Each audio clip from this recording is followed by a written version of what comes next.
Bonjour à tous, Cédric Leboutin, je suis ravi de vous retrouver pour cette nouvelle webconférence autour d'un point marché sur la grande rotation.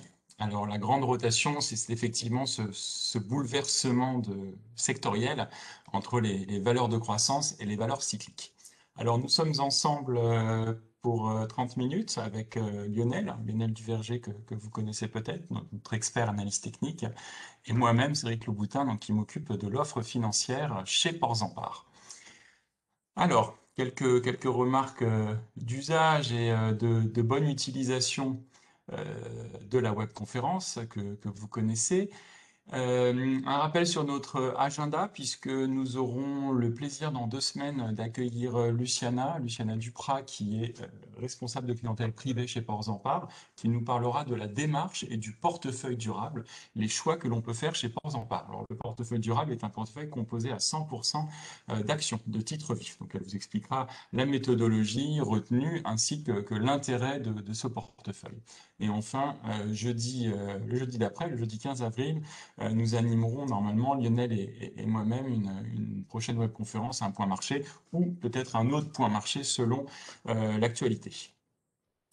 Alors, donc je vais commencer par un panorama global, un panorama économique sur la reprise et la rotation sectorielle qui est engagée. Et enfin, je laisserai la parole à Lionel qui, d'un point de vue technique, vous expliquera un petit peu l'ensemble des mouvements que l'on peut voir, autant au niveau des taux qu'au niveau des secteurs, mais aussi au niveau des indices.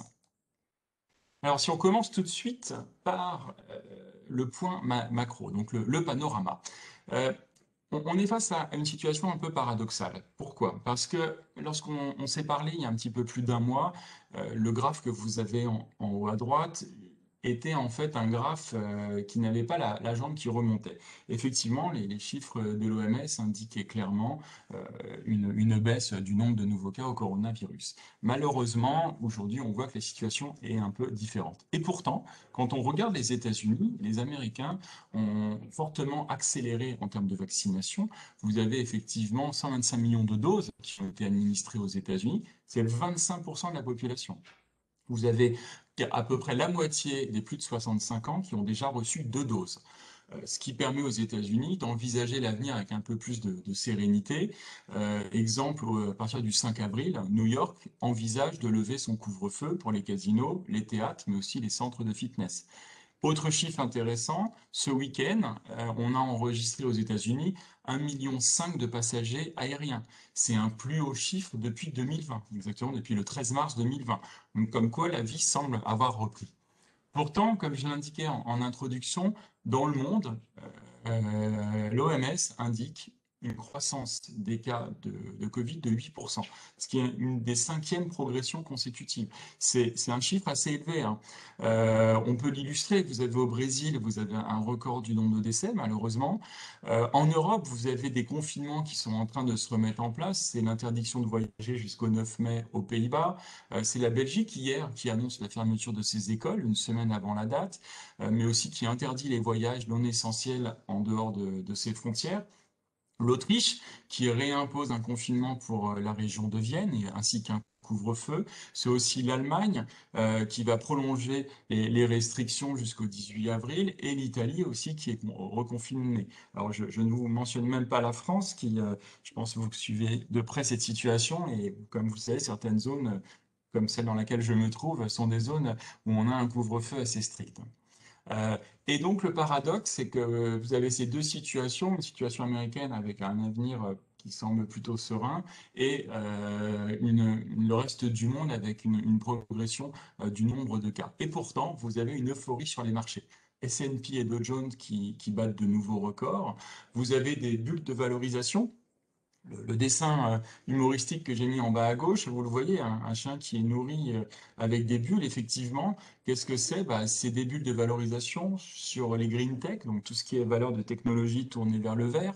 Le Bitcoin également, qui est en train de franchir de nouveaux records, mais aussi les valeurs technologiques qui surfent pour certaines avec les plus hauts et qui plus rien ne semble les arrêter. Alors, si on creuse un petit peu plus, on parle reprise, on parle rotation sectorielle. Alors, la reprise, effectivement, c'est une reprise économique. Quand on se penche sur les États-Unis, la Fed, qui est déterminée à utiliser tous les outils à sa disposition pour soutenir une reprise rapide et totale de son économie, c'est Monsieur Powell qui le dit ce week-end. On peut aussi regarder du côté des annonces de Monsieur Biden, qui a fait voter son plan de soutien de près de 1900 trillions de dollars en soutien à l'économie américaine, voté par le Parlement et la Chambre des représentants. Donc la conséquence, c'est qu'on a des prévisions de croissance américaine très élevées, plus 5% pour 2021, mais également pour la Chine. La Chine, on attend un peu plus de 8% de croissance. Et au niveau mondial, l'OMC nous parle d'un chiffre de croissance de près de 5% pour l'ensemble de l'économie. Donc, on le voit, les chiffres sont très bien orientés. Quand on regarde les perspectives des entreprises également, la saison des publications au quatrième trimestre 2020 a été très bonne. Côté des valeurs américaines, vous avez 80% des entreprises, 80%, c'est un chiffre nettement au-dessus de la moyenne, qui ont battu les attentes de résultats. Donc vous le voyez, économiquement, politiquement, au niveau des entreprises, on a des publications qui sont très solides. Donc, pour nous, ça paraît un peu trop tôt pour s'inquiéter encore de l'inflation. C'est vrai que depuis le début de l'année, Lionel reviendra dessus, mais les investisseurs ont le regard tourné vers le taux 10 ans US. C'est ce fameux taux qui n'arrête pas de bouger. Les marchés le regardent puisqu'en fait, il représente l'anticipation d'une reprise de l'inflation. Mais il représente aussi l'anticipation d'une reprise économique. Mais comme je viens de l'indiquer, les banques centrales, les politiques, donc les gouvernements, ne vont pas changer de sitôt leur politique budgétaire ou monétaire. Donc ce qui fait que l'inflation n'est pas un sujet, en tout cas à court terme, et n'inquiète pas la réserve fédérale américaine. Je crois que c'est le point le plus important. Autre point intéressant, c'est que l'inflation n'est pas forcément mauvaise pour les marchés actions. Ce qui est même bon pour eux, c'est lorsque vous avez une inflation qui repart, mais qui repart progressivement, qui repart de manière cadencée. Et donc, ce qui permet en fait ce qui est le reflet, hein, pardon, d'une économie qui est en croissance, et donc ce qui est bon pour les entreprises. Alors, la revanche des cycliques, cette rotation dont on parle, effectivement, si on prend directement tout de suite des exemples, le luxe, vous avez un cycle qui est en train de se reprendre, une accélération des revenus des entreprises qui se profilent. Les médias également, les médias qui semblent faire de la résistance, un chiffre un titre comme Publicis qui est en croissance de 27% depuis le début janvier. Ah, c'est une perception du marché qui évolue sur les agences de communication. Le secteur automobile, on en parle énormément, mais le Stoxx Auto, le Stoxx Europe Auto, affiche une croissance de 21% depuis le mois de janvier. On a des valeurs comme Volkswagen également en hausse de près de 48%. Enfin, notre secteur, celui des métaux et des mines, c'est un secteur à revisiter. Vous avez des titres pardon, comme Tizen et ArcelorMittal qui sont en croissance de 34 et 20% depuis le début de l'année. Donc on le voit, des secteurs un peu habituellement délaissés qui reviennent, qui recréent l'intérêt à la lumière en fait de cette croissance économique qui repart. Et par contre, à contrariori, vous avez un secteur comme les technos qui est un petit peu mis sur le côté, qui est plus en aussi forte croissance. Alors, si je poursuis la présentation sur le détail de notre position sur les marchés. Alors, euh, on n'a pas changé notre position, on reste toujours très positif sur les actions. On estime qu'on a vraiment, ouais, à vue de langage peut-être, mais un cocktail enivrant pour les actifs risqués. Pourquoi ce cocktail? Ce cocktail, c'est d'abord la hausse des prix à la production, qui peut entraîner une hausse des prix à la consommation. C'est la fameuse inflation. On a une forte croissance nominale qui est attendue. Vous avez évoqué des chiffres de 5% pour les États-Unis, 10% pour la Chine. L'OMC parle de à peu près 5% de croissance au niveau mondial, donc des chiffres nominaux très importants.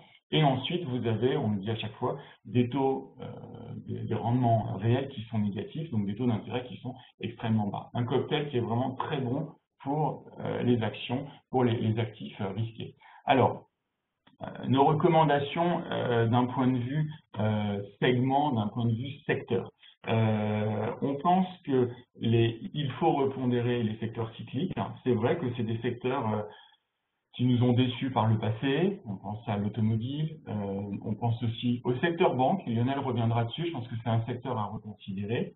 Mais tout en faisant ce mouvement vers ces secteurs, il ne faut pas non plus abandonner les secteurs et les valeurs dites de qualité, puisque on pense à des grandes valeurs du luxe, on pense à des grandes valeurs de la consommation qui restent des fers de lance et qui restent d'une qualité intrinsèque incontournable.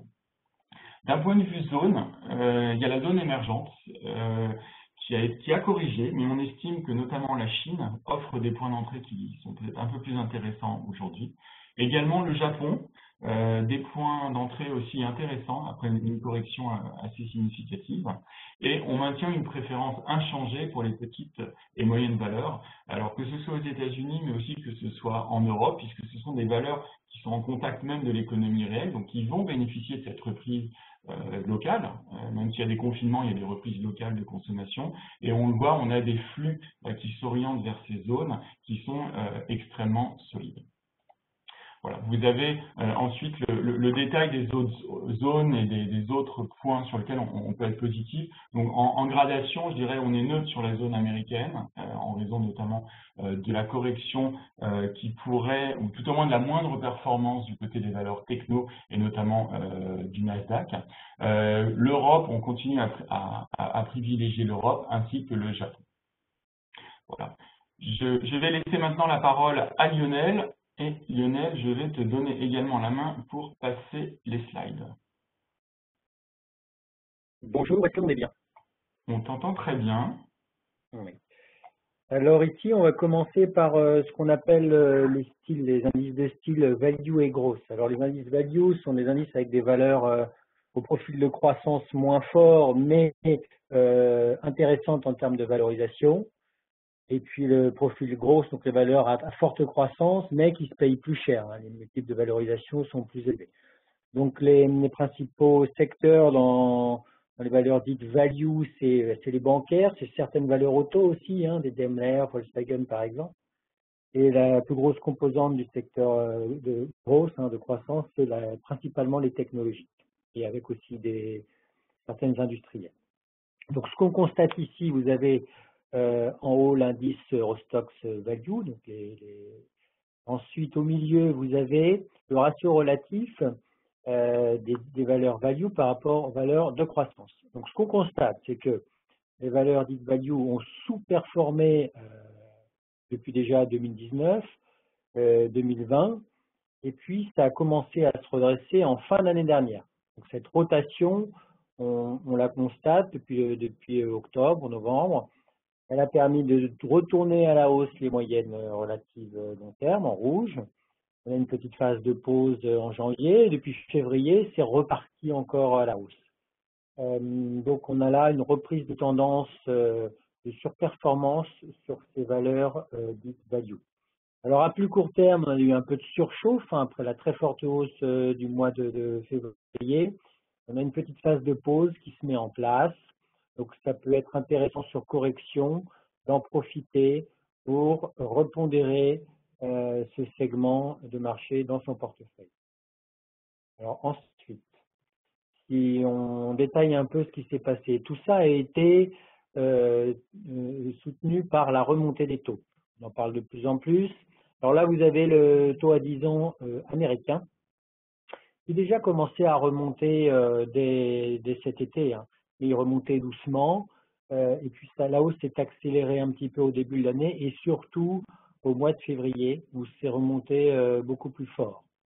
Donc on est dans un contexte de remontée de taux, on va dire à moyen terme. Ceci étant, on a peut-être été un peu loin, un peu vite à court terme. Et on note qu'on est rentré en zone de surachat, les indicateurs de surachat que vous voyez en bas. On est porté pour le moment par de la moyenne mobile 10 jours haussière en vert qui a été support à 3 reprises ces dernières semaines. si elle est enfoncée et retournée à la baisse, on devrait avoir une phase de pause, une phase de correction intermédiaire, comme on avait eu d'ailleurs fin janvier, pour ensuite peut-être plus tard dans l'année repartir à la hausse. Alors maintenant, si on regarde en Europe, sur le 10 ans allemand, on a une remontée de taux là aussi qui a démarré un peu plus tard, qui est mise en place plutôt en janvier, qui est assez forte au mois de février, mais qui depuis fin février, il y a une phase de pause. Le 10 ans allemand ne remonte plus depuis le 26 février.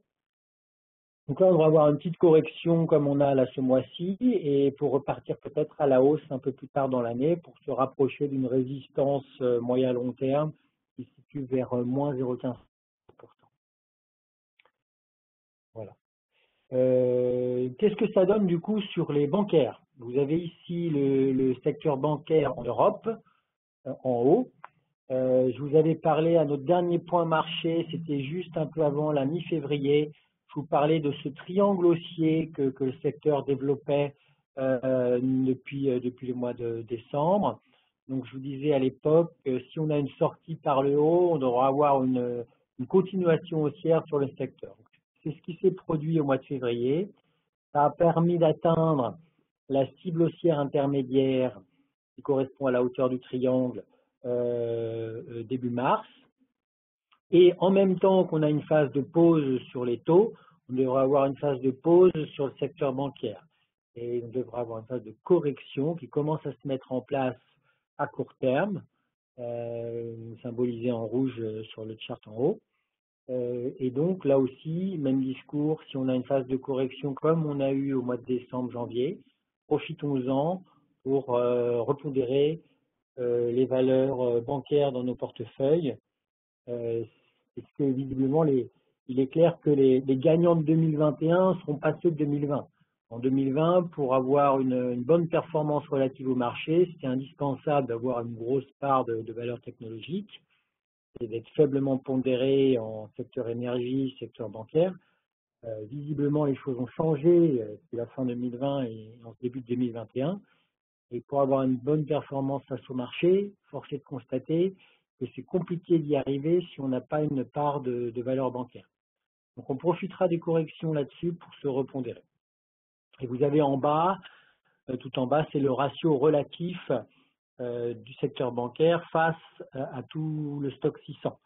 Donc ce qu'on voit, c'est qu'on a eu ce qu'on appelle la Golden Cross, c'est-à-dire ce croisement des moyennes long terme à la hausse qui se met en place, qui s'est mis en place en fin d'année dernière, qui se confirme. Maintenant, la moyenne relative long terme du secteur bancaire face au marché est haussière.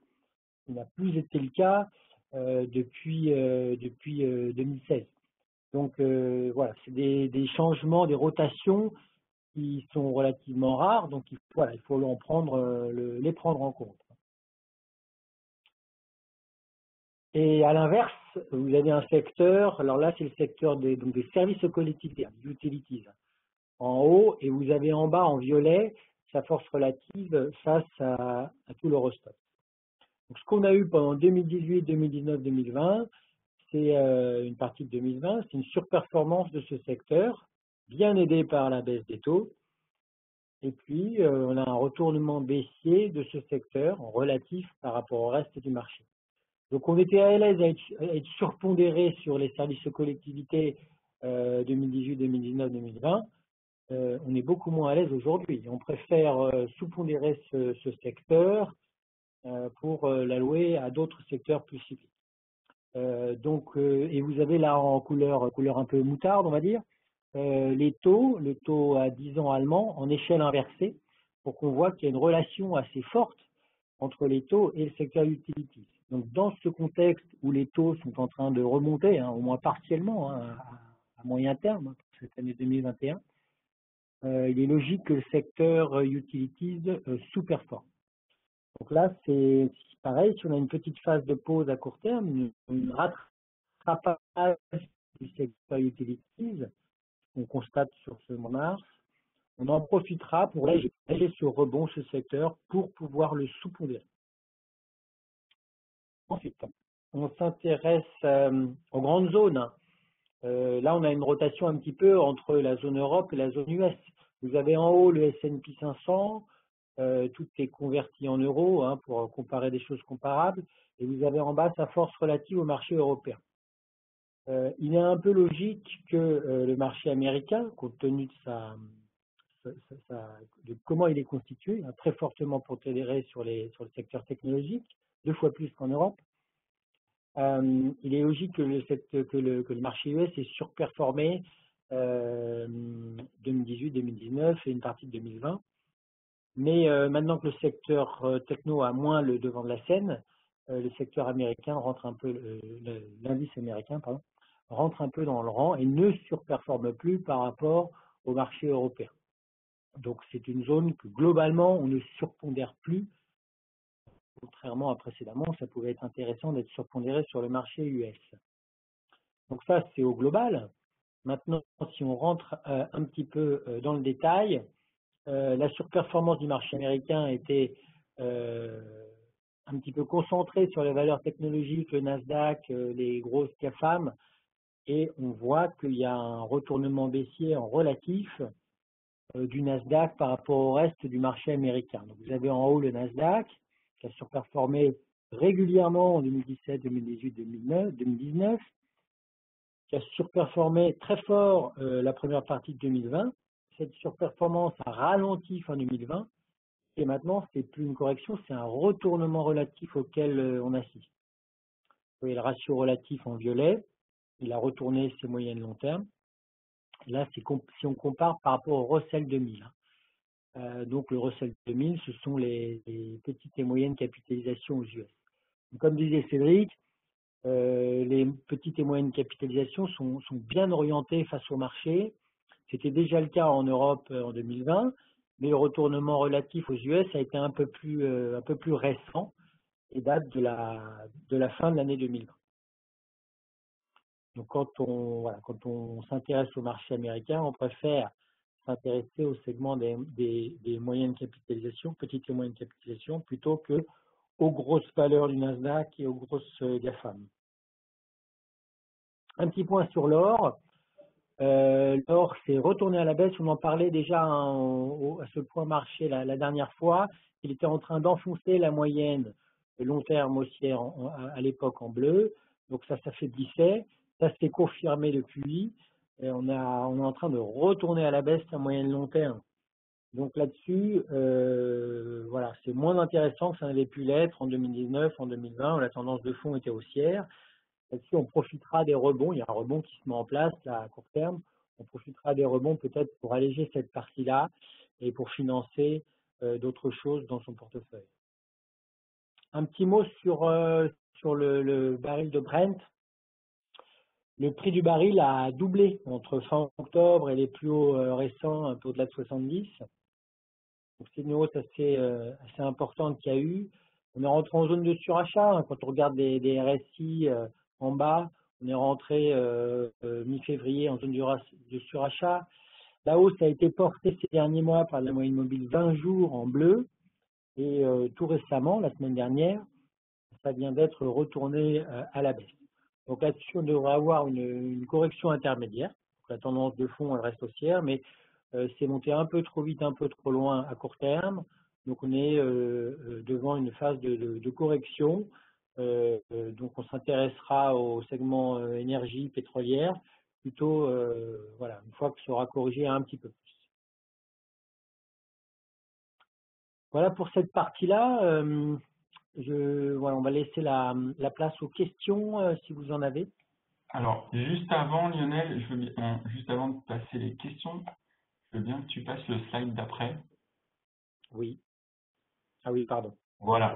Donc, juste pour revenir un petit peu et que vous ayez quatre points, on va dire, un peu clés de la présentation. Lionel l'a évoqué, on le voit clairement dans les performances, c'est fin de la surperformance du Nasdaq et naturellement des technos de ce secteur emblématique qui a porté la croissance. Alors, ça veut pas dire que c'est terminé. Ce que l'on indique, c'est qu'il n'y a plus de surperformance par rapport à un S&P, par rapport à un Dow Jones, qui peut aussi indiquer, comme je le mentionnais, que S&P et Dow Jones ont marqué des records, alors que c'était pas le cas pour le Nasdaq. Deuxième point, retournement à la hausse des valeurs cycliques. Je crois que c'est un sujet dont on parle. Ça fait au moins 8 ans qu'on en parle. C'est toujours les valeurs grosses, les valeurs de croissance qui tenaient le haut du pavé. Là, on a vraiment enclenché un mouvement, tout simplement une inversion de tendance sur les valeurs cycliques. Donc, elles commencent à gagner vraiment du terrain. Au niveau secteur, Lionel l'a mentionné, retournement baissier sur le secteur des utilities. Donc attention à ce secteur. On a vraiment une nouvelle tendance à la baisse qui est en train de se dessiner. Et enfin, on en parlait tous les deux, Lionel et moi, le secteur bancaire, un secteur qui est vraiment dans une tendance haussière. Alors, je sais que c'est très compliqué les bancaires, puisque nous y travaillons, mais c'est effectivement un secteur qui est complexe. Boursièrement, c'est un secteur qui a eu de nombreux faux redémarrages et qui, depuis la crise de 2008, a beaucoup déçu, tant en termes de perspectives de résultats que de contraintes réglementaires. En tout cas, à redécouvrir. Donc voilà, les 4 points à retenir de cette présentation. Alors, les questions, alors elles sont nombreuses. Alors, j'avais eu une question déjà un petit peu en amont sur le segment des mid and small. Alors, effectivement, le segment des mid and small est un segment, Lionel l'a indiqué, aux États-Unis qui est plutôt en surperformance. En Europe aussi, un segment qui se porte très bien. En termes de collecte, si je prends, alors on suit avec l'AMF 160 fonds en Europe, en France et en Europe. Depuis le début de l'année, on est sur une tendance de collecte positive. Alors c'est pas des gros montants, c'est pas des grosses progressions, mais on est à 0,2, 0,5% de collecte sur ces fonds. Donc plutôt une tendance très positive. Les encours, c'est pour ces 161 fonds, pour vous donner un ordre d'idée, c'est 21 milliards d'euros. Alors c'est vrai que vous avez certains fonds, je pense à des fonds comme ceux de l'échiquier qui commencent à être fermés sur les mid and small parce que ils ont atteint leur capacité maximale. Donc voilà, un mouvement bien engagé sur les mid and small. Alors je parcours les autres questions. Il y en a sur la reprise américaine, qui est une reprise sans réembauche, avec des taux bas qui encouragent un investissement plus tourné vers l'automatisation. Alors, oui, on a ce mouvement, c'est vrai que les chiffres du chômage ne sont pas exceptionnels, mais ils sont pas non plus en berne, hein. On est en train de renouer avec, alors peut-être pas la situation de plein emploi que connaissaient les États-Unis au début de l'année 2020, mais on est sur des niveaux quand même pas catastrophiques, hein, et plutôt encourageants. Je vais prendre un autre exemple. Je sais pas si vous avez vu en début ce week-end, il y a eu une usine au Japon du fabricant de composants électroniques Renegas qui a brûlé, qui durcit encore plus la pénurie qu'il y a sur le segment des semi-conducteurs.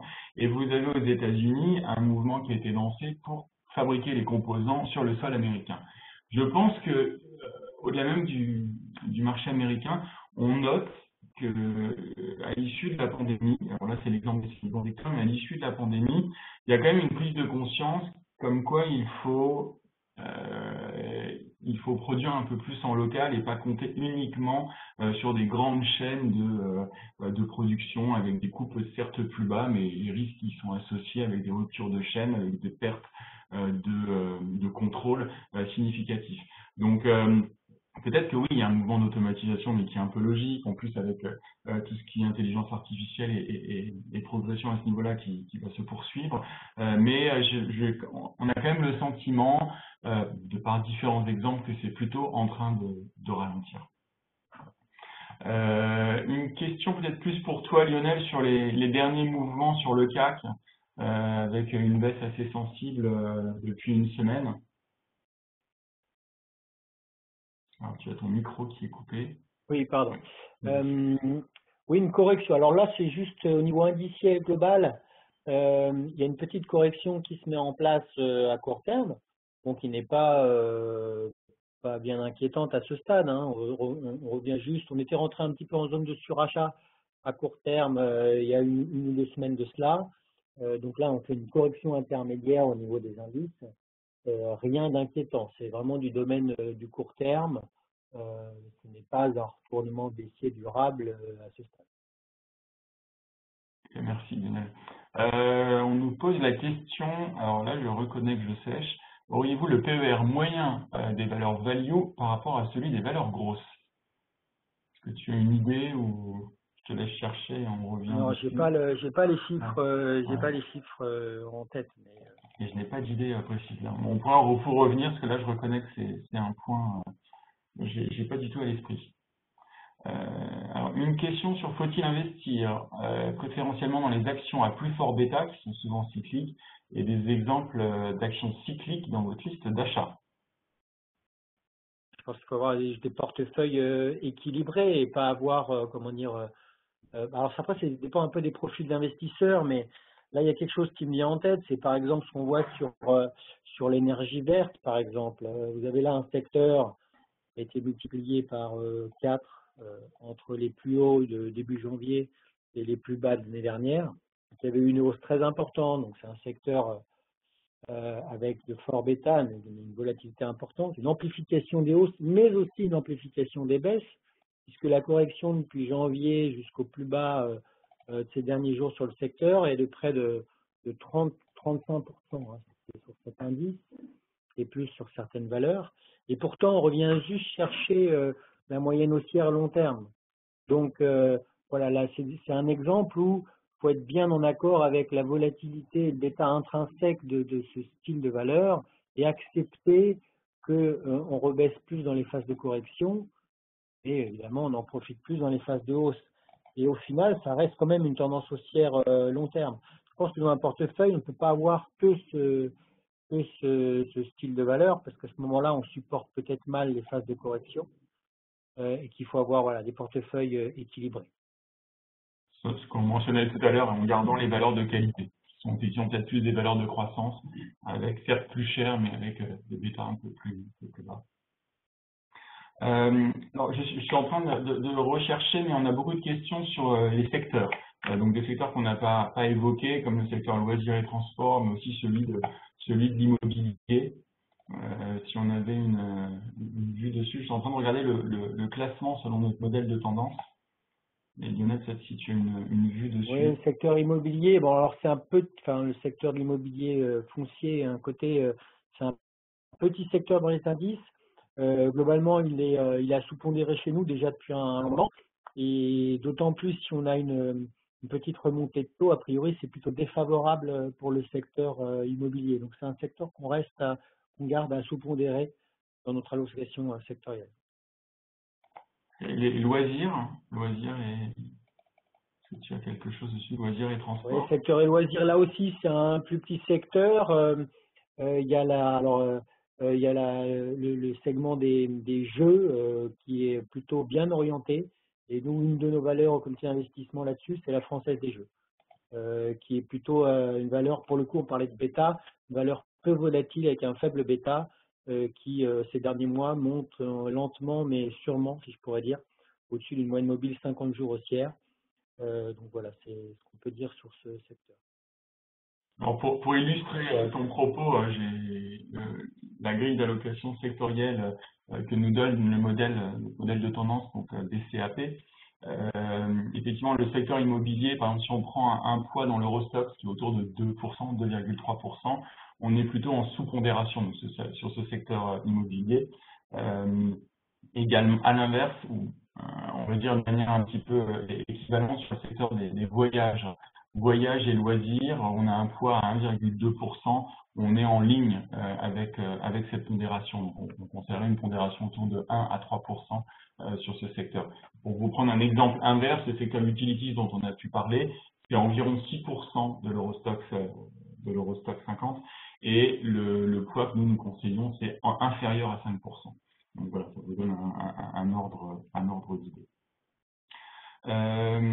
Si je pense, alors il y a une question sur le Bitcoin. Alors d'habitude, je botte en touche, hein, parce que j'ai souvent cette question. Je suis très franc, puisqu'on ne s'exprime pas dessus. Eh bien alors, j'ai dû anticiper cette question puisque si vous êtes client port en part, vous allez ou vous venez de recevoir un flash actu Sinon, vous pouvez le retrouver sur le site web de Portzamparts. On vient de publier un flash actu sur le Bitcoin. Donc, tout savoir sur le Bitcoin, où nous en sommes, est-ce une bulle, une bulle, est-ce que ça va se poursuivre, les mises en garde nécessaires. Donc, c'est fait par la stratégie de Wealth Management, par notre nouveau stratège Ed Boon, qui est une vue en plus très globale. Donc, je trouve ça très, très intéressant. Donc, ça vient de partir ou c'est parti pendant la conférence. Donc, je vous encourage vraiment à parcourir ce document, soit sur le site, soit vous allez recevoir l'email si vous êtes abonné. Donc, sur le Bitcoin. Des questions sur... Ah, quelqu'un me dit que vous l'avez déjà reçu. Donc voilà, pour les inscrits, vous l'avez. Des questions alors sur le Nasdaq, oui, alors c'est vrai, hein, le Nasdaq qui représente près de 20% du S&P, donc si effectivement le Nasdaq ne monte pas, ça peut caper le S&P.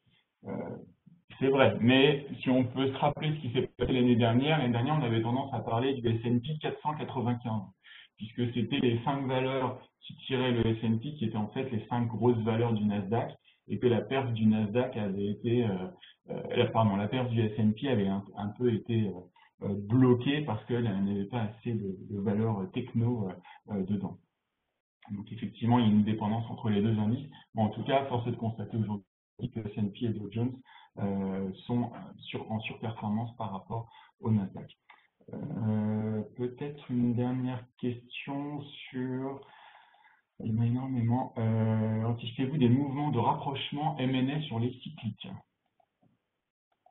Alors là, c'est une grande question. Alors, les mouvements de M&A en général, de rapprochement, se font quand on est un petit peu en perte de croissance sur les revenus, où on n'arrive plus à générer par sa simple activité des revenus. Donc en général, on se tourne vers la croissance externe. Deuxième facteur, des taux bas. Alors, puisqu'effectivement, vous pouvez emprunter à pas cher, ou vous pouvez vous financer sur le marché, parce que le marché sur des niveaux élevés, vous payez en titre, donc tout le monde s'y retrouve. C'est vrai que ce deuxième facteur est très présent.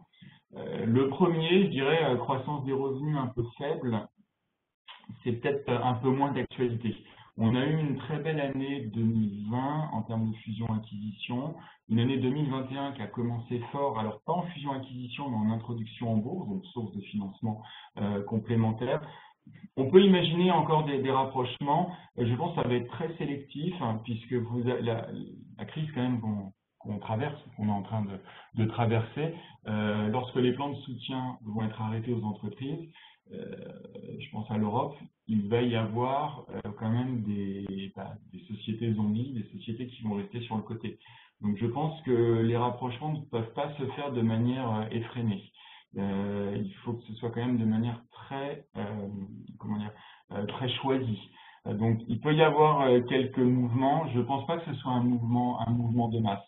On n'est pas non plus dans une euphorie complète. Alors, peut-être une dernière question. C'est une question sur des informations sur l'évolution des prêts non performants dans les banques européennes.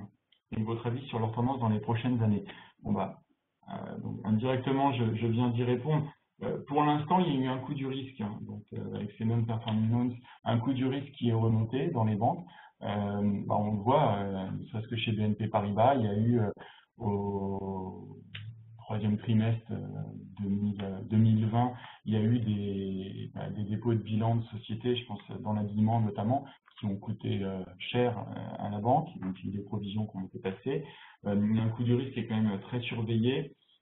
Il n'y a pas eu de flambée au niveau des banques européennes. Par contre, on se dit qu'à partir du moment où les plans de soutien vont s'arrêter, il peut y avoir quelques instants de vérité. Aujourd'hui, encore une fois, les banques centrales sont là, elles aident les banques à se financer, à se refinancer. On n'a pas d'inquiétude majeure, mais c'est à surveiller. Donc aujourd'hui, non, pour répondre à la question simplement, il n'y a pas de flambée du coût du risque. Il remonte, mais il ne flambe pas. Il peut y avoir une inquiétude, on va dire au troisième trimestre 2021, si la croissance économique ne repart pas. Pour l'instant, on n'en a pas encore. Écoutez, il est 12h11. Vous avais promis qu'on s'arrêtait à midi, on a un petit peu dépassé avec Lionel. On vous remercie beaucoup pour votre participation. Espérons avoir répondu à vos questions. Et naturellement, votre conseiller reste à votre disposition, votre interlocuteur reste disponible pour répondre à toutes vos questions. Merci à tous, très bonne Merci, journée et bon appétit. à bientôt. À bientôt, au revoir.